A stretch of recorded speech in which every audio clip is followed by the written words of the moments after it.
Hello everyone, कैसे हैं आप लोग। आज का टॉपिक जो है थोड़ा गंभीर है। तो अभी जो वॉर चल रहा है, क्या ये वर्ल्ड वॉर 3 को लीड कर सकता है, क्या क्या इश्यूज चल रही है, उसके रिगार्डिंग आपको हर चीज का एक डिटेल एनालिसिस मैं आप पे लाना चाह रहा हूँ। मैं लगातार 6 से 8 घंटे पे से रिसर्च कर रहा हूँ उस टॉपिक पे, क्या हो रहा है। ये एक बार हम जानते हैं कि अभी तक क्या क्या हो चुका है एंड कौन किसको सपोर्ट कर रहा है, इंडिया अभी किस तरफ है एंड कितने लोग का निधन हो चुका है एंड अभी क्या ये वॉर रुकने वाला है और ये वॉर क्यों स्टार्ट हुआ और कब से चल रहा है। अगर आपको नहीं पता तो ये वॉर बहुत लंबे टाइम से चल रहा है। तो फरवरी 2026 में इजराइल और यूएसए ने ईरान के पॉलिटिकल लीडर्स एंड उनके जितने मिलिट्री बेसिस है उन पे अटैक स्टार्ट कर दिया, मिलिट्री स्ट्राइक्स कर दिए उन पे।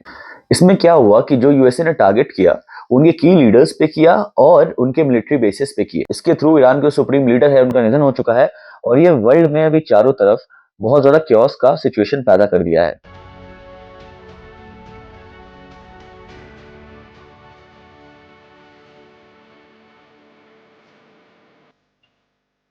तो ईरान ने रिटालिएशन में ये किया कि जितने भी यूएसए के बेसिस है जो भी गल्फ कंट्री में लोकेटेड है, जैसे कि कतार, यूएई, कुवैत, इन सब पे बैलिस्टिक मिसाइल ईरान ने छोड़ा है और जिसके थ्रू बहुत लोग का निधन भी हुआ है और बहुत लोग इंजर्ड भी है। यूएसए के 3 सर्विस मेंबर इस स्ट्राइक की वजह से निधन हो चुके हैं और ये कुछ ज्यादा ही एक गंभीर सिचुएशन पैदा कर रहा है। बेसिकली ये लड़ाई अभी हो क्यों रहा है और इसका बैकग्राउंड है क्या, अगर आप इसके बारे में सोचो थोड़ा तो आपको ये पता चलेगा।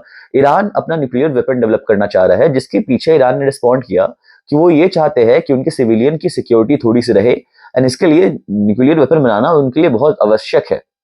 बट यहाँ पे प्रॉब्लम क्या आ रही है कि यूएसए एंड इसराइल इसको सेम तरीके से नहीं देखते।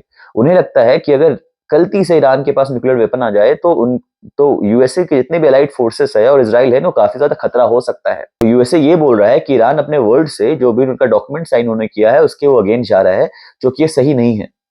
और अगर आप देखो तो आपको अगर लग रहा हो ये लड़ाई अभी स्टार्ट हुआ है, तो ऐसा नहीं है। 2025 में सेम सिचुएशन इसराइल और ईरान के बीच में पहले भी हो चुकी है, पहले भी ये वॉर हो चुका है। अब इसका एक थोड़ा बड़ा वर्जन इस बार वापस हमारे सामने आया है। बहुत टाइम से क्या हो रहा है कि जब भी ईरान न्यूक्लियर वेपन को बनाने की कोशिश कर रहा है, कई उनके साइंटिस्ट गायब हो जा रहे हैं, कभी एग्जीक्यूट हो जा रहे हैं, कभी जो भी चीफ ऑफ ऑपरेशन है उनके साथ कुछ हो जा रहा है। सोचो कि ठीक है, यूएसए का तो आपको समझ में आ गया, यूएसए क्यों अगेंस्ट है। अगर इसराइल का देखो तो इसराइल और ईरान के बीच में बहुत टाइम से बहुत चीज सही नहीं चल रही है।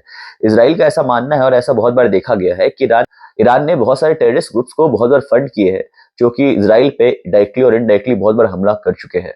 इसका एक छोटा सा रूप हम 2025 में देख चुके हैं, जब 12 दिन का वॉर हुआ था इसराइल और ईरान के बीच। ये लड़ाई में दोनों कंट्री ने एक दूसरे पे काफी ज्यादा मिसाइल्स फेंके, मिसाइल्स के अटैक किए and at the end of the day ये सीज फायर पे रोका गया।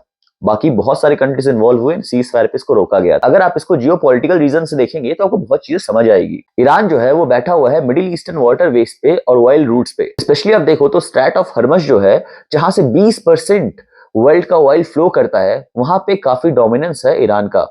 अगर कुछ भी कॉन्फ्लिक्ट होता है तो वर्ल्ड की जितने भी एनर्जी मार्केट है उसको बहुत बड़ा झटका लग सकता है। और अगर आप अभी न्यूज देख रहे हो तो जितने भी स्टॉक एक्सचेंज है उसमें एनर्जीज की कंपनी, पेट्रोलियम की कंपनी काफी ज्यादा हैवी हिट खा चुके हैं और जो ग्लोबल स्टॉक मार्केट है उस पर भी काफी ज्यादा फॉल हो रहा है कुछ दिनों से। तो चलिए अब ये जानते हैं कि कौन सी कंट्री किस कंट्री को सपोर्ट कर रही है और ये वॉर का स्टेटस क्या है। क्या ये वॉर वर्ल्ड वॉर 3 पे कन्वर्ट हो सकता है, जैसे कि बहुत लोग बोल रहे हैं। बहुत लोग इंस्टाग्राम पे, इन्फ्लुएंसर्स या बहुत सारे लोग आपको ये न्यूज बोल रहे हैं कि वर्ल्ड वॉर 3 ये हो सकता है।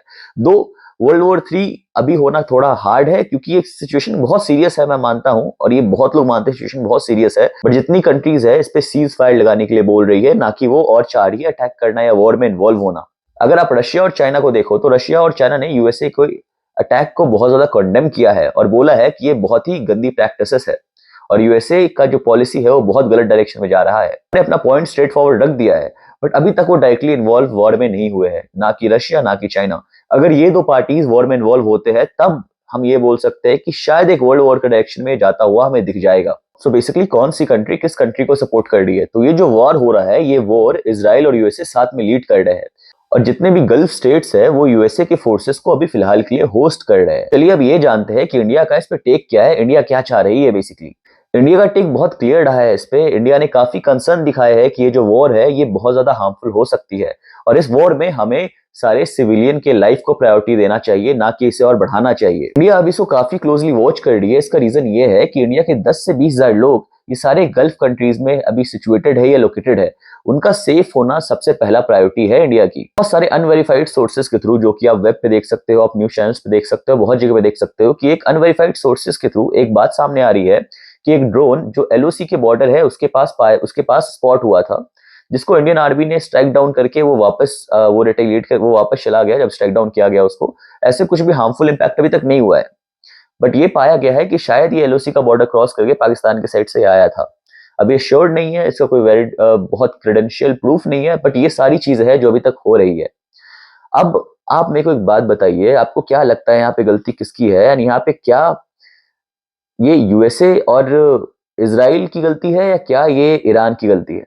आपके हिसाब से आपको क्या लगता है कि किसके तरफ से ये वॉर इंक्रीज हो रहा है और किसकी लॉन्ग टर्म में होलिस्टिक गलती है? ये जो चैनल है, इस चैनल पे हम एक दूसरे से वार्तालाप करते हैं, बातचीत करते हैं, हम जानना चाहते हैं आपका पॉइंट ऑफ व्यू। जैसे कि आपको हमने अपना पॉइंट ऑफ व्यू बताया, आप हमें अपना पॉइंट ऑफ व्यू बताइए, क्योंकि at the end of the day news channels बाकी चीज़ें तो बहुत सारी चीज़ें दिखाती हैं और क्या किससे इन्फ्लुएंस है वी नेवर न्यू, राइट? सो ये एक ऐसा पेज है जहाँ पे हम बहुत सारी चीज़ों के बारे में बात करते हैं, हर एक चीज़ों के बारे में बात करते हैं। आप अपने ओपिनियंस कमेंट सेक्शन में बता सकते हो, आपको क्या लगता है, क्या वर्ल्ड वॉर 3 हो सकता है?